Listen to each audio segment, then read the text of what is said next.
Good morning, Harrison Elementary students. Today is Thursday, April 2nd. Please stand for the Pledge of Allegiance. I pledge allegiance to the flag of the United States of America and to the republic for which it stands, one nation, under God, indivisible, with liberty and justice for all. And now for the Harrison Peace Pledge. I am a peacemaker. I pledge to recognize the good people do to make positive choices and help others to do the same. I will build peace at home, at school, and in my community every day. Thank you, Harrison Elementary students. Please continue to be great and remember, one heartbeat, one Lakewood.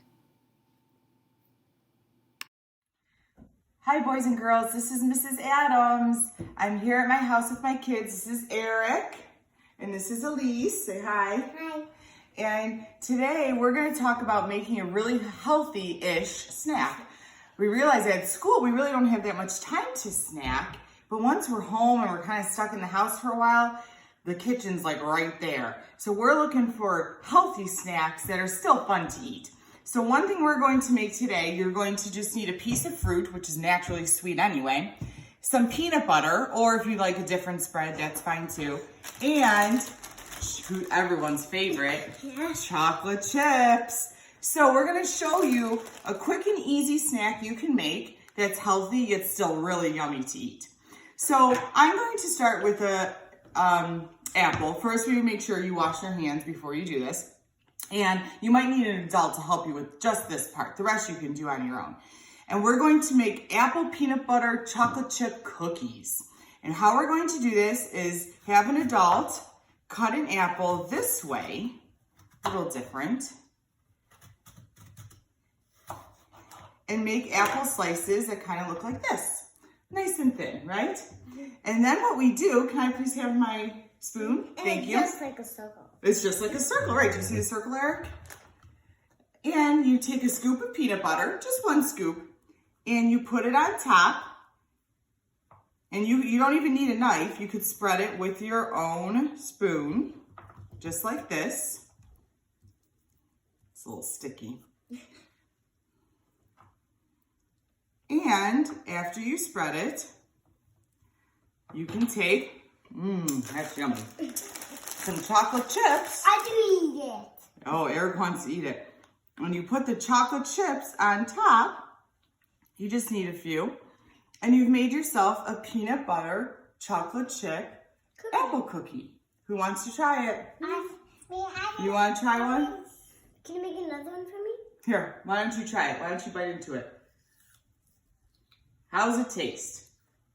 Really good. Do you want to try it, Eric? He just wants the chocolate chips. You could do the same thing with a banana. I like peanut butter. You like peanut butter. You open a banana, just like this. Maybe take off the squishy part on the end. You could cut this up also into small bits. These are going to be a little smaller, but you can still take some peanut butter like this. This is a little harder to spread, but it can be done. Put some peanut butter on top. My assistants are liking the chocolate chips. Put some chips on top, and now you have a peanut butter, Can I try? banana, I want to see how it tastes. cookie. Oh, wow, that one you can fit in your mouth. So that is a way to do a healthy yet delicious snack while you're sitting and doing your work at home. Thanks. Can we say bye? Bye. See you next time. Hi, boys and girls. It's Miss S and my It's too boys, loud. Enzo and Antonio. And we are going to tell you about the weather. What's the weather going to be like? High 47. A high of 48 degrees and partly sunny. I hope everyone is able to enjoy some sunshine. Bye.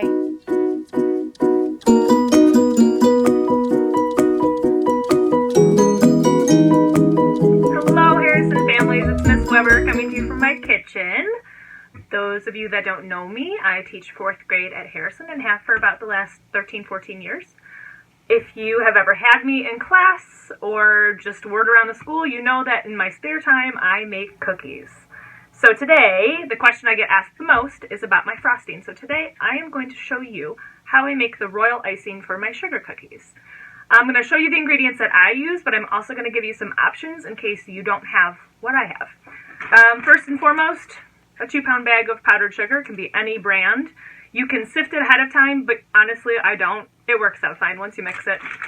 The ingredient that you probably don't have is something called meringue powder, which is dried egg white powder. I did just see this at Giant Eagle not too long ago, but I buy mine at Joann's or Michael's or on Amazon. It's just dried egg whites. Pretty good substitute for eggs. If you don't have this, you can use regular egg whites. I know eggs are hard to come by, so this might not be the best option either. But for those of you that might be vegetarian or vegan, you can actually use the juice from a can of garbanzo beans, or what we commonly call chickpeas. About 9 ounces of it, so almost the juice from an entire can. Sounds very strange, works really well. The purpose of any of these ingredients is that when the icing dries, it's really stiff, and that you can write on it, you can draw on it, and I'll show you some of those options in a different segment on a different day. So today I'm going to use my 2-pound bag of powdered sugar, 6 tablespoons of meringue powder, and about 3/4 of a cup of water. And the biggest thing is the consistency. You don't want it too stiff, you don't want it too runny, you want it to be able to stay on top of the cookie. And trust me, I've had plenty of disasters where I thought it was fine, came back, rolled all over the cookie. I'm going to mix mine in a stand mixer, but you can use handheld mixers, or if you want to get the kids involved, it does take a little bit of elbow grease to get this going. You want all the lumps out of it. So I'm going to mix mine up, and then I'll show you what the consistency is to be able to stay on your sugar cookies.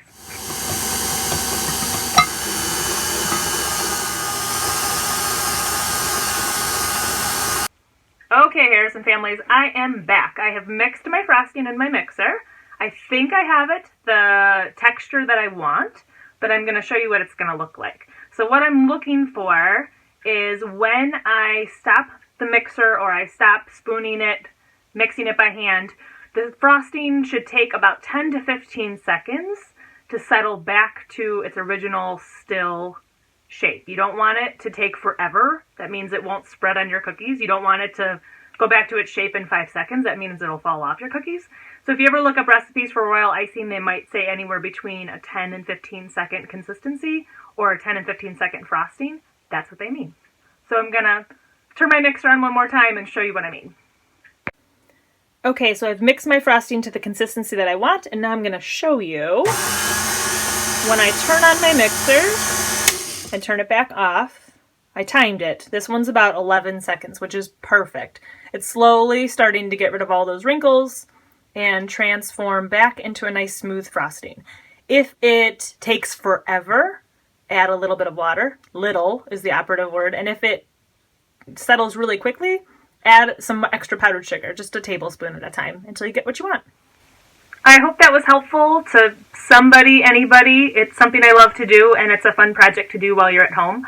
I will do another segment at some point of how I actually decorate the cookies and some tools you can use, and then I'll show you some of my cool tricks. All right, hope everybody's happy and healthy, and hopefully we'll see everybody soon.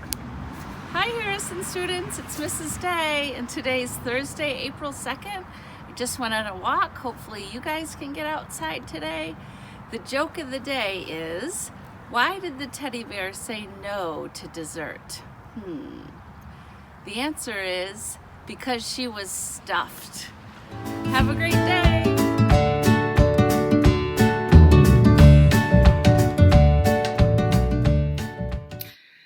Hello preschool friends again. I wanted to do a little story time. And I brought home a book from school and I'm going to read it to you. And pay attention because I'm going to ask you some questions about it. It's called When Spring Comes. Because did you know that yesterday was the first day of spring? No more snow. Woo! All of the flowers will start to grow. All of the trees will start to grow in the grass. And it will rain a lot and it'll be muddy. but we could go splash in the muddy puddles like Peppa Pig. So let's do our song that we do before I read aloud. Here we go. Open, shut them, give a little clap, clap, clap. Open, shut them, put them in your lap, lap, lap. Okay. So, When Spring Comes by Kevin Henkes. He wrote the words, and Laura Dronzek, she drew the pictures. She's the illustrator, and he's the author. Kevin Henkes is the author.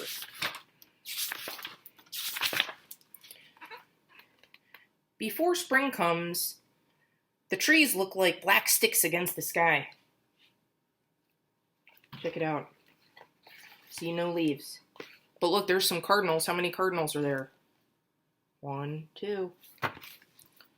What color are those cardinals? Yep, they're red. Red. That's the sign for red. For Miss Clementine. But if you wait, spring will bring leaves and blossoms. Lots and lots of flowers. Oh, look at the bunnies. There are the bunnies.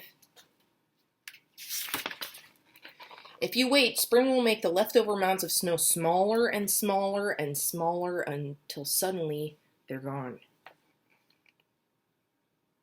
Now, why does the snowman melt? Why doesn't he stick around? That's right, because it's getting warmer and it has to be cold for the snow to stay. So the temperature goes up and the snow, which is little ice crystals, it melts. It turns from a solid back to a liquid. Turns back into water. Before spring comes, the grass is brown. But if you wait, spring will turn it green and add little flowers. Like, there it's brown. Oh, but now it's green. Oh, those are called lily of the valley. Those are my favorite flowers. And violets and bluebells. What animal is that?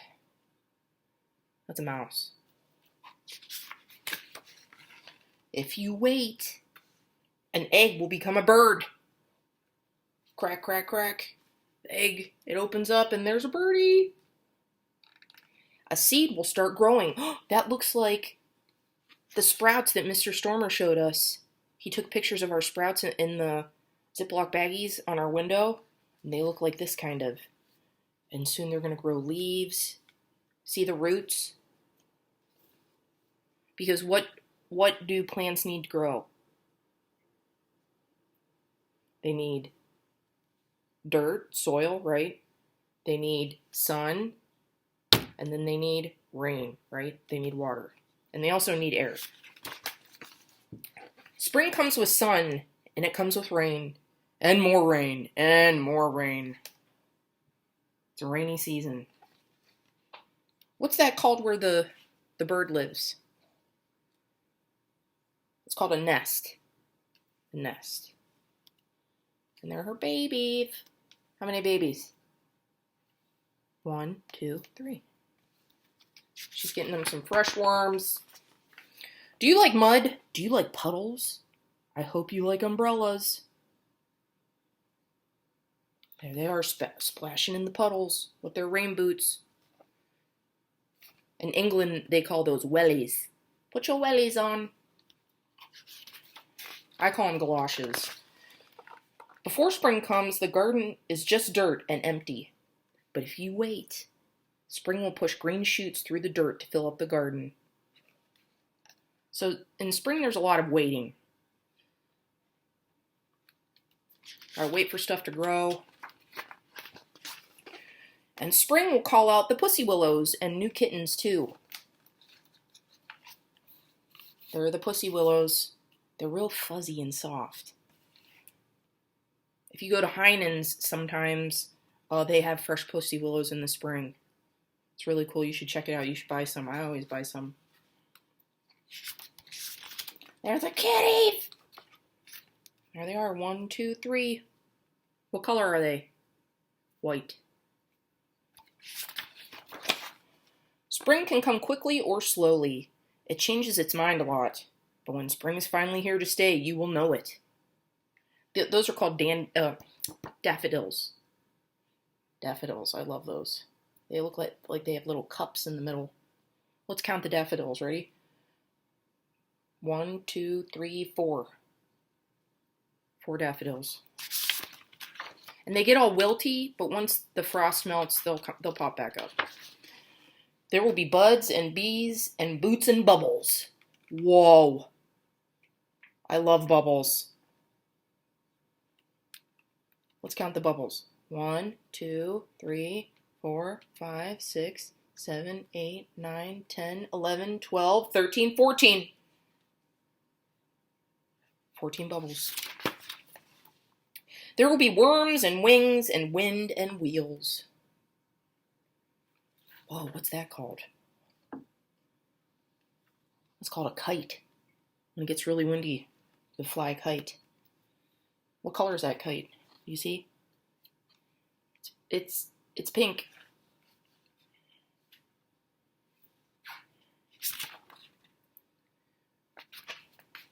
You will feel it, you will smell it, you will hear it.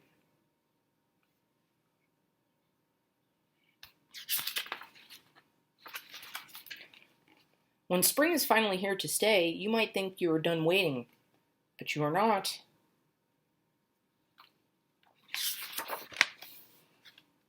Now you'll have to wait for, what's the next season? When it starts to get hot and you can wear bathing suits and eat popsicles and see fireworks. Go swimming. Summer. Yes. The end. So I hope you like that story. Keep reading. Make sure that all your books that I sent home, you read those with Mommy and Daddy. Okay?